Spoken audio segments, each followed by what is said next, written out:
welcome to Writer. I'm your host, Kat Filer, also known as KJ Filer. My guest today is author, screenwriter, journalist PJ McIlvaine. Her new book, A Good Man, was released this month, actually tomorrow, and The Conundrum of Charlemagne Cross is scheduled for release in September. Her Showtime original movie, My Horrible Year, was nominated for a Daytime Emmy. Her writing has appeared in the New York Times, Newsday, and elsewhere. She lives on Eastern Long Island with her family and Luna, a pampered French Bulldog. Hi, PJ. I'm so glad you could be here. How are you doing? Oh, thank you for having me, Kat. I'm happy to be here. Well, for listeners who have not discovered your work, let me set the stage for A Good Man. Decades after a brutal childhood trauma, a famous novelist finds his life shattered once again in this unusual psychological mystery thriller. Let's just jump right in. If you don't mind, I would love for you to read the prologue. Oh, very good. I'm happy to do so. I got the book right here. A Native American elder once described his own inner struggles in this manner. Inside of me, there are two dogs. One of the dogs is mean and evil. The other dog is good. The mean dog fights the good dog all the time. When asked which dog wins, he reflected for a moment and replied, "The one I feed the most." George Bernard Shaw. It's funny, not funny, the things you remember about the worst day of your life. It was a hot, humid, hazy August afternoon. We had hot dogs and baked beans for dinner. Later, I had a cosmic orchestra of gas and flatulence. Mom thought it was hilarious. Palmer accused me of being a show-off. He wasn't entirely wrong. Afterward, as we did every Sunday night, we watched the Ed Sullivan Show. I drifted off to sleep as rain pelted the roof. The sky blinked off and on like a flashlight. The roar of thunder filled all the empty spaces. My brother Palmer, forever 13, shook me awake, his hands red and sticky. I thought it was from a cherry ice pop, but I know now it was blood. Our mother's blood. "Hide, Brooks." Palmer took in a huge gulp of air. "You know where, and don't come back whatever you do. The monster, he's in the house." I ran up to the dunes at Ditch Plains Beach as fast as my stubby legs could carry me, soaked and chilled to the bone. A week later, I woke up in a hospital bed. A nurse jabbed me with something. My father gripped my hand. "You're all right, son," he whispered. "It's over." But of course it wasn't, and I was far from all right. I didn't know it then, but I do now. You have no idea how deep the rot goes until you bite into the apple and see a wriggling worm. That's really good. So, who are the characters? What's the setting? And can you give us a little bit about the plot? Well, the setting is 1966, and Brooks Anderson, who is 8 years old, has gone to his grandfather's cottage in rustic, bucolic Montauk, New York, for what is their annual vacation. Usually it's Palmer, his older brother, his mother, Brooks, and their father, Bernard. But this summer, Bernard is too busy in the city, and it's just the kids and mom. And the kids have a sense something is not right with the parents. The marriage may be on the rocks, but there's a sense of unease. But Brooks is hoping that this summer will be the greatest summer of his life. And unfortunately, it turns out to be the worst summer of his life when his mother and brother were brutally killed that August night. Yeah. Brooks is a sole survivor, and he has no memory of the event. He's in a catatonic state, and later, when he finally comes to, he has no memories. It takes him a long time to get back to a semblance of, well, I'm not going to say normalcy, maybe a degree of being able to function. Mm-hmm. Later, as he gets older, as a teenager, he's rebellious and he falls into drug addiction, drinking, sexual obsession. And for many years, demons torment him. But now, when the book is taking place, it's decades later. He's 65 years old. He's finally married to the love of his life. He has children now, a devoted family. He has a cordial if still somewhat strained relationship with his father, Bernard. And he's at a place in his life now, Brooks. He's an acclaimed novelist. He's wealthy, famous. So he thinks he's got it all. But there's always a but. Yeah. There's a disreputable journalist by the name of Marshall Regan who wants to write a book about the Montauk murders. And he basically wants to have Brooks be his co-writer, and Brooks is absolutely adamant. No, he doesn't want to revisit that at all. Yeah.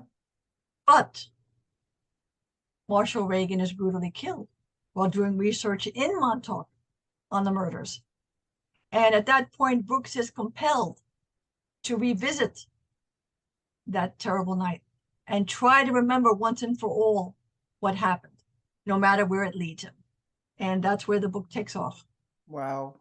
Well, it's very compelling. Yeah. At what point did you realize that you were writing about your late brother?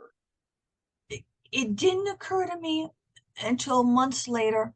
I knew that there were aspects of my life, I come from a dysfunctional family, so there were aspects of that I used in the book. There were aspects of my brother, incidents he had told me about. He was also a drug addict, and he had problems.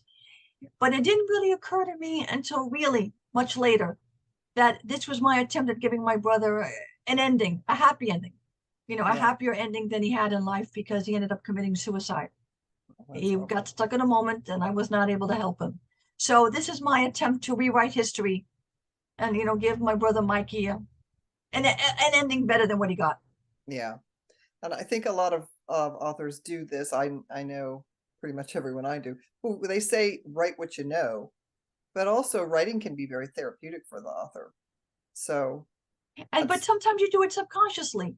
You do. Sometimes you don't. You're not aware of what you're writing until it comes to you much later. Did it occur to you, or did someone point it out to you? Anybody pointed out to me, but when people would ask me what was the inspiration or the basis for Brooks, because he's quite a character, there's no way to get around it. I always say, yes, Palmer and Brooks, it's a mesh of my brother. Yeah. That's absolutely a true fact. Yeah. Now, I've interviewed a couple of authors recently who said that they had written about something and were completely unaware of it until somebody in the family pointed it out and said, that's that. What? No. Yeah. But it is. So, yeah. Well, see, I'm the only one left of my family, unfortunately. My mom has passed away, and my father, and my brother. We don't have any other close relatives. So basically, I'm the only one left. Oh, gosh. I'm carrying that family history. So it's going to come out sooner or later. Yeah. Yeah. Well, The Curious Conundrum of Charlemagne Crosse is a young adult alternate history adventure set in Victorian London. The story features an evil Queen Victoria, a determined heiress, and a psycho cat. Please tell us more. Well, that one has also a very curious beginning. I've had a long flirtation with screenwriting. I still love screenwriting, and hopefully I'll get more movies produced. But it was at a point in my life, my mama just passed away after a brutal battle with Alzheimer's, and I was her sole caregiver, me and my family, my kids and my husband, and that was terrible. Yeah. And Charlemagne was a book I had started before her symptoms became really bad. And after she passed, I was betwixt and between, and I'm like, you know what, let me go back and see what I have that I could work on. And I saw Charlemagne. And I only had a couple of pages at that point in a different plot. And at that point, I was like, okay, I read it, I liked it, and we just went on from there. Okay. And that's how it happened. Can you tell us about the plot a little bit? Well, the plot in this is Charlemagne is a young heiress whose fortune and freedom have been taken away from her when her parents mysteriously disappear in the wake of a solar eclipse. Her father is an eccentric inventor, and when they vanish, she's put under the guardianship of a disreputable lawyer, and she's shipped off to one terrible boarding school after the other until her 16th birthday, when miraculously her parents' last will and testament appear, and she discovers that she's not an impoverished young woman. She's an heiress, and her wealth even rivals Queen Victoria. Wow. And so it goes on from there, and Queen Victoria summons her to a meeting and says, I tasked your father with this important mission. What do you know about it? And poor Charlemagne has no idea what the queen is talking about. But then, like we say, the hunt is on. And the gist of the book is Charlemagne trying to find out what happened to her parents, and Rolla's trying to please Queen Victoria. Okay. What about the cat? Oh, the cat is her constant companion. Okay. Humbleshook. Yeah. That cat is with her through thick and thin until the cat meets an unfortunate demise. Uh-oh. Oh no. Uh-oh. Please don't hurt the cat. But the cat is psycho, that's for sure. Okay. Maybe then. You're also a prolific children's author. Ghost in the Closet is about the misadventures of a poor little rich girl who can see ghosts in New York City. I must be fascinated with poor little rich girls because I love to write about, maybe in another life I was a poor little rich girl, who knows? But yes, Violet York is the story of a girl who's also the survivor of Titanic. She's saved by a ghost, and she goes to live in Manhattan with her grandmother, her godfather. There's an aunt, not by blood, and she gets into all sorts of misadventures in the Gilded Age there. Okay. That sounds very interesting. Well, that I hope to be, it's the first of a series, so hopefully it'll pan out. Oh, so there'll be more? There will be more Violet York. Oh, that's awesome. I'm not done with Violet York yet. Okay, I have some young family members in mind for that book. It's the kind of thing definitely it's middle grade. There's nothing frightening about it. It's not. It's a good old Nancy Drew romp, but set in the Gilded Age. Yeah, and I always like being the person who hooks your children up with a book that you might not have recommended. I have hooked up all of my young family members with Coraline by Neil Gaiman. And if the parent please, my kids love Coraline. But that if movie, forget it. Yeah, no, the movie's not. Yeah, no, but it's funny because if any of the parents have ever found out, like they'll read the book cover and say, "What? Is this okay for him to read?" Yes, it is. It's a lot of fun. It's great. My eldest daughter Adrian is a huge Neil Gaiman fan. Yeah, I really like that. So. Tell us about Dragon Roar. That sounds interesting. Well, Dragon Roar is a beautiful book, but I really don't talk about Dragon Roar because unfortunately it's out of print. No. Yeah, the publisher went out of business 2 weeks after it was published. Is there any possibility that it's going to come back? You know what? I raised a possibility, but there was a problem with the art files, whatever. So and it's a gorgeous book. It really is. I'm very proud of Dragon Roar, but unfortunately that went bust. And it happens when you're an indie, when you're an author and you go with a small publishing house, that's one of the pitfalls that can happen. Yep. I was just interviewing an author the other day. I won't mention her name because we laughed about it later. She said I probably shouldn't have said that. 3 publishers went out of business. Publishing her, and it was kind of funny. And so then when she came along with the last one, she said, and I didn't want to tell them about the previous because maybe they would say, wait, we don't know, maybe not. Yeah, some things happen that are totally out of your control. Yeah, I'm very disappointed though, because I have seen all kinds of stuff about it and I hadn't tried to order it yet, but it's something that I would definitely order. I hope well, you know what? Back. There are some places that do have a copy of it or a special order, but as far as I know, it's not even on Amazon. It's not even available there. So okay, well maybe we'll find it somewhere. What about Little Lena and the Big Table? Oh, Little Lena is what I call my evergreen book. I mean, kids love that book. It's set at the holidays. It's good for Easter, Thanksgiving, Christmas. And it's really, again, it's based on my childhood with my brother. We sat at the kids' table for the holiday meals and family meals, and he was the terror. He treated me terribly at the kids' table. He would fart and burp and make all sorts of noises. He would grab the food right out of my plate because he said I had too big a slice. Oh, he was terrible. Oh, no. So that's the genesis of Little Lena and the Big Table. Okay. But she's determined to sit at the big table? She is determined to sit at the big table. She shows everybody what a big girl she is, but she discovers that being at the big table isn't all she thought it would be. Yeah, I was going to say, Yep. My granddaughter's about that age where she wants to sit at the big table. Oh yeah, they think it's going to be so much fun, and it's not. Yeah, she gets up and leaves after a while. It's like, well, this is They're boring. bored. They're bored. So yeah, But kids seem to love that book. I do author readings. I go to libraries and day camps, and oh yeah, little Lena, they lap it up. yeah, I bet they do. Okay, so PJ, a producer calls, probably somebody that you know, and they want to produce one of your stories. Which one and why? It would have to be A Good Man.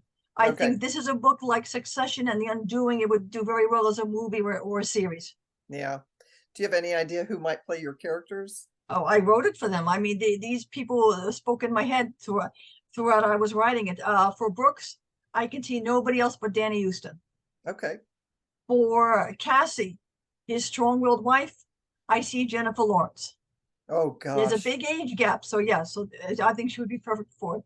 Yeah. And for Father, the mysterious Bernard, there is the one and only Donald Sutherland. Oh wow. Oh gosh, yeah. I could see them, and that But would. Brian Cox would be very good too, but I don't know if he would want to play another patriarch. But yeah, Donald Sutherland would be my first choice. Yeah, I really like him. I was really shocked when he was in the Hunger Games because, to be honest with you, I didn't know he was still around. He's still around, and Kiefer's still around. He Yep. is, God bless him, and he is just full of life and fantastic. And then I heard, so we could pitch him on It's a Great Story because I heard him talking about the Hunger Games and said, "Why did you want to do this?" And he said, "I just felt like that role was written for me." So if he's listening, here's another Well, one. it's like The Undoing. He should have won an Emmy Yeah. for his part in that. Just raising his eyebrows, they should have given him an Emmy for that. Yeah, for sure. So when did you start writing? Was there a person or an event that inspired you to start writing? Well, the story is that very early age, I started to read. A truck came to deliver some curtains from Bamberg or Bloomingdale or whatever. And the story is that I stood up in my high chair and said, they said, the truck, the truck. And I spelled out the words of the truck. So that's from there. And then later on, writing stories and poems and books on my own on my little manual typewriter. So I would say from like, 5, 6 years of age, I was writing. Yeah. Yeah, it's amazing. I don't know if you were one of these kids, but my son was one of these kids that would kind of act out the book in the living room. He would be the characters. Oh, I would act out the book. My brother and I would put on plays with the TV. Oh yeah. It's We had a such neighborhood newspaper. Oh yeah, we did all that. Oh, that's great. It's really good for the kids. I interviewed Robert Gwaltney, and he talked about meeting an author when he was in grade school, and it was one of his friend's mother, and he knew that she was an author, but he sort of, I guess, hadn't made the connection. Author, books, Mhm. real person. But he said it was a defining moment for him. It was a little bit like meeting a unicorn because he'd never thought of them as people, and now all of a sudden he realized that if she could be a writer, he could be a writer. Well, my grandmother always told me that on her side of the family that we were distantly related to Simone de Beauvoir, Oh the French gosh, philosopher writer. So it could be genetic as well. could be, could be. So, but you've always been interested. Always, always. Yeah. So, as a reader, what genre do you read? As a reader, I love legal crime thrillers, melodramas. I'm a voracious reader. I pretty much read all genres, but those are my particular ones. Yeah. Outside of writing, what are your passion projects or your favorite things to My do? passion projects are my grandchildren, my French Bulldog Luna, the pampered brat, baking, cooking, taking care of the family, and the usual things that go along with, running a household. Okay. Can you tell us a little bit about Luna? Oh, Luna is our baby. I have 4 grandkids, but she's the 5th one. Yeah. She's a diva. She thinks she owns the house. She thinks she owns the neighborhood. She's not a friendly dog. She barks at everything, barks at UPS, barks at Amazon, but we love her to death. Yeah. Does she keep you company when you're writing? She is at my feet. Is she? She'll be sitting at my feet, and then when she wants me to pay attention to her, she'll put her head in between my legs. Oh, that's She so she cute. lets me know she's there. Yeah. I was just talking to a friend of mine. Her dog sits at her feet all the time, and she asked me if I had an animal in my office, and I said, well, I used to have a cat and she passed away, and I had a hard time adopting again because she was so special, and it feels like cheating. I don't know how else Oh to put yeah. it. Well, Plus, go ahead. unfortunately, earlier, a couple of months ago, we had my mother's cat.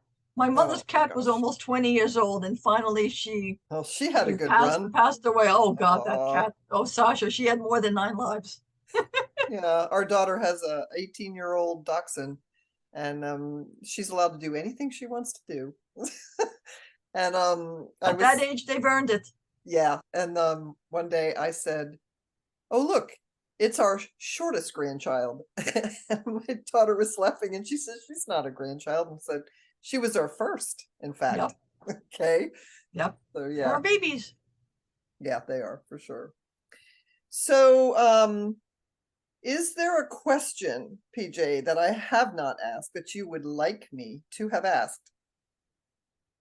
Maybe what made you depart from writing children, making a leap into adult? Okay. And Because how, it is a leap. It yeah, is a leap.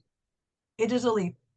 And I think what could sum it up best was I had just finished a middle grade novel, and I was wondering what to work on next. And I'm always working on something. I have folders filled with ideas. I mean, I will never be able to write them all. But I had two ideas that were rolling around in my head at the same time. The first one was a middle grade about two brothers who conjure up a monster to try to get their divorcing parents to reunite.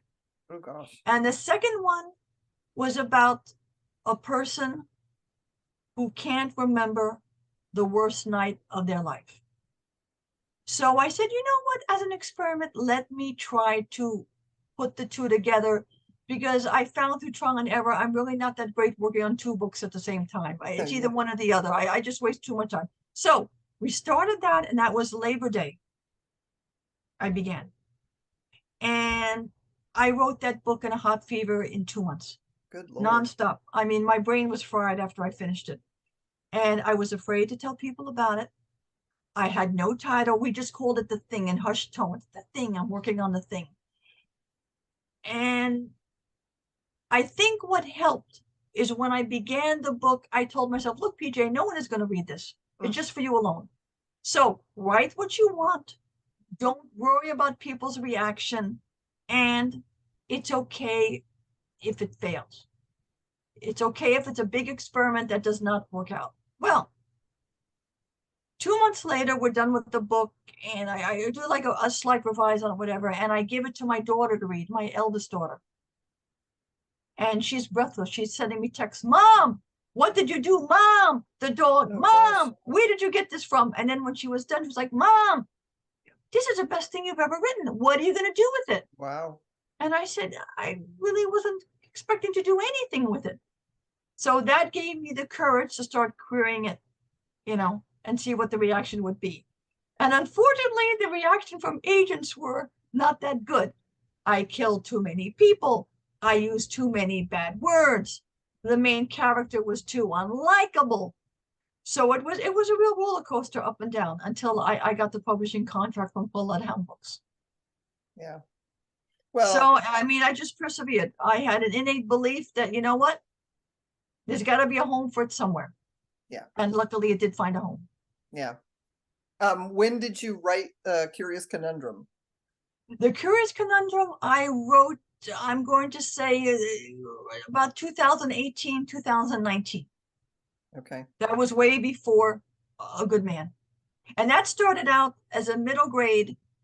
I got an agent at that point who loved it as a middle grade, but then she wanted revisions. So after a year and a half of revision, we parted ways because she had lost her editorial vision for it. And at that point, I went back to my vision, which was a gloomy young adult adventure. Yeah. And sometimes it's what you have to go with, what your original vision was. Yeah. Yeah. I know people who have had great experiences with agents. I have not. So Again, I'm I'm with not saying that an for agent. everybody. I'm with an agent now, but even he turned down A Good Man. Yeah. Okay, he signed me for my children's fair. So Well, you just don't know. Agents, it's like ice cream. One agent will like pistachio, one agent will like chocolate. you're right. And I come from a background of doing publicity for authors. And so I've watched people in this situation. So I just wasn't in love with trying to contact an agent. And then I got one and I thought, oh, that's great. Now somebody else will do all the work. And of course they don't anyway, but No, they put no, it because on, no, the thing is, what they don't tell you when you get an agent, that's when the real work begins. yeah, exactly. Yeah, But then, like you said, sometimes what you end up with is somebody who has another story in mind than the one yep, that you just sold them. And that was my experience in both cases. We'll change this, And then after a while, I thought, this is not the same book. Why don't yeah. you write a book then? I guess. Well, I had one agent who strung me along for weeks on A Good Man, and was going to make an offer, and then it didn't work out for whatever, and then she sent me notes on the book, and if I had followed her notes, Yeah. it would have taken everything unique out of the book, Yep. which Yep. which was not an option for me. You know what? If you have a voice, you have a vision, you got to stick with it. Yep. One of my friends worked for Random House, and he was telling me that his whole job was to turn manuscripts away. And I said, what do you mean that? And he says, everything that comes in, if I push something up the chain, that's less lucrative for me than sending it back. And that just made so much sense. And so I Oh. said, why is this why we need an agent? And he said, yes, because you have to get over me in order to get in. I'm not But going to send it well, up. it used to be that agents were the gatekeepers, Yeah, or the gatekeepers, but that part of the industry is changing now too. everything's And changed. remember, it used to be with publishing houses that you could give a manuscript that required some work because they had the editors who would work on it. Yeah, And now it's pretty much they almost want it a manuscript that's almost ready to go. they do. Yeah. A couple of people that I know that are young writers that are trying to get into this, and they're asking me questions that I keep saying I'm not the person to ask because the answers that I'm going to give you are probably going to be depressing. The best I can say is that if you really love writing, write.